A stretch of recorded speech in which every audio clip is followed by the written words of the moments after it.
শুভ সকাল বন্ধুরা, কেমন আছো তোমরা সবাই? আশা করছি তোমরা সবাই অনেক ভালো আছো।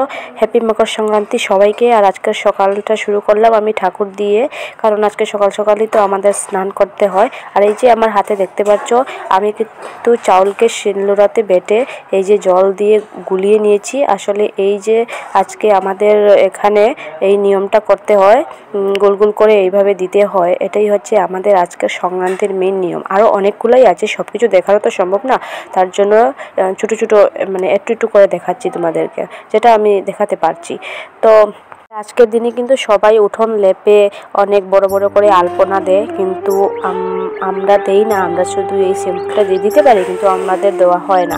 তো আজকের দিনে কিন্তু সবাই সকাল সকাল স্নান করে। আমিও সকাল সকাল উঠেই স্নান করেছি। যখন স্নান করছিলাম তখন কিন্তু অনেক কুয়াশা পড়ছিল বাইরে। যাই হোক, এখানে আমার দোয়া হয়ে গেছে দেখতেই পারলে। এখন চলে আসলাম ঘরের দুয়ারের সামনেও কিন্তু আমি দিয়ে দিচ্ছি। এদিকে ঘরের ঠাকুর দিয়ে চলে গেলাম বাইরের তুলসী মাকে আর শিব বাবাকে জল দিতে। দেখতেই পাচ্ছ অনেক ফুল এনেছি আজকে সকাল সকাল উঠে। আর আজকে আমি একদমই সময় পাচ্ছি না ক্যামেরার সামনে আসবো, সব কিছু আমার ছোটো বোন করছে। আর রান্না করে এসে দেখি মনার কাণ্ড। মনা কি করছে দেখো, ফরাস বিচি দিয়ে, আসলে এটা দিয়ে আজকে মাছের মাথা দিয়ে ডাল হবে। আর ওর অবস্থা দেখতে পাচ্ছ। সকালে কিন্তু আমাদের ভাত খাওয়া হয়নি, শুধুমাত্র চা খেয়েছি। আর এখন বসে পড়েছি দুপুরের ভাত খাবো। এখানে দেখতে পাচ্ছ মাছ, মাংস, কি মাছ এটা জানি না, মাংস আর ভাত ছিল।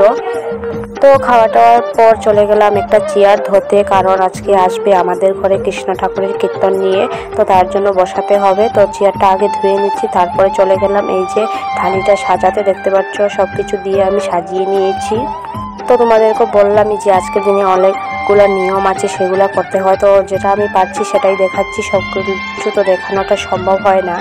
তো গ্লাসে জল ছিল না, তো একটু করে আমি জলও দিয়ে দিচ্ছি। আর এদিকে মনার পায়ে কিন্তু কাটা ঢুকেছিল, তো দেখতে পাচ্ছেন বের করে দিয়েছি। তো এদিকে বাইরে চলে এসেছি এইগুলো সব নিয়ে। এখন চলেই আসবে কীর্তনীরা, আওয়াজ পেয়েছি তো আমাদের পাশের বাসায় চলে এসেছে কীর্তনীরা। তো এক্ষুনি মাত্র আমাদের ঘরে চলেই আসবে। এদিকে আমি চাটাবাতি ধূপ সবগুলো জ্বালিয়ে নিচ্ছি। আর এদিকে মনা অনেক ফুর্তিতে নাচানাচি করছে। এই দেখো, ওর যে পায়ে কাটা ঢুকছে দেখলে মনেই হবে না, এত নাচছে ও। তো এক্ষুনি ওরা চলে এসেছে, দেখতেই পাচ্ছ।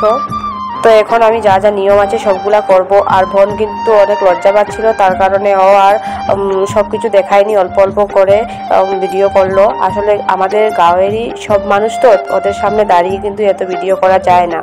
তো উনি নিয়ে নিলেন এই যে ফলগুলা, আর আমাদের জন্য অল্প রেখে দিলেন। তো এখন তো ওরা চলে যাচ্ছে।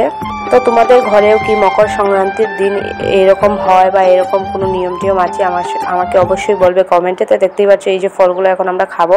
আর এদিকে বৌদি, আমি, মনা মিলে এখানে পিঠা বানাতে বসে পড়লাম। মনা কি মস্তি করছে দেখতেই পাচ্ছ তোমরা। আমরা এখানে বসে বসে কাম গুছাচ্ছি, আর ও আমাদের কাজগুলোকে নষ্ট করছে দেখতেই পাচ্ছ, আর এত পাকামি করছিল। তো এখানে দেখতে পাচ্ছ কত ডিজাইন করে রেখেছি। আর এখানে আমি একটা ডিজাইন করছিলাম, আর বনু আমাকে একটু ভিডিও করে দিল। আসলে কাজ করে করে সকাল থেকে একদম ক্লান্ত হয়ে গেছি, তার জন্য যেরকম পারছি সেরকমের ডিজাইন করে নিচ্ছি। এত ভালো করে হচ্ছিল না, নিজের মতো করেই ডিজাইন করে নিচ্ছি। এত ভালো করে করছি না, কারণ বুঝতেই তো পারছো সকাল থেকে কাজকর্ম করলে শরীরটা একদম ক্লান্ত হয়ে যায়। এদিকে মনাও কিন্তু দেখছো এই রুটির উপরে কিন্তু ও নারিকেল দিয়ে ও বানাবে, পাগল হয়ে যাচ্ছে। আর এদিকে আমার বৌদি বসে বসে তেলের মধ্যে পিঠে দিয়ে দিচ্ছিল। সবার জন্য আমি এটাই মনোকামনা চাইবো যে সবাই ভালো থেকো, সুস্থ থাকো, আর যার যে ইচ্ছে ভগবান যাতে ওদেরকে সেটা দিয়ে দেয়। এদিকে পিঠেও হচ্ছিল, আর ওই যে ফরাসের ডালও হচ্ছিল মাছের মাথা দিয়ে। আর হ্যাঁ, তোমাদেরকে তো একটা কথা বলাই হয়নি, আমরা আসলে 3 বছর পর সংক্রান্তি করছি। এই কয়েক বছর আমাদের ঘরে সংক্রান্তি হয়নি। আর এই যে পিঠা দেখতে পাচ্ছ, এই পিঠাই শুধু বানানো হয়েছে, বকফুল পিঠা। আর এদিকে আমার বোন খাচ্ছিল আর আমাকেও একটু খাইয়ে দিচ্ছিল, দেখতেই পাচ্ছ। তো গাইজ, আজকের জন্য এই পর্যন্তই। ভালো লাগলে আমার চ্যানেলটাকে সাবস্ক্রাইব করে নিও। টাটা।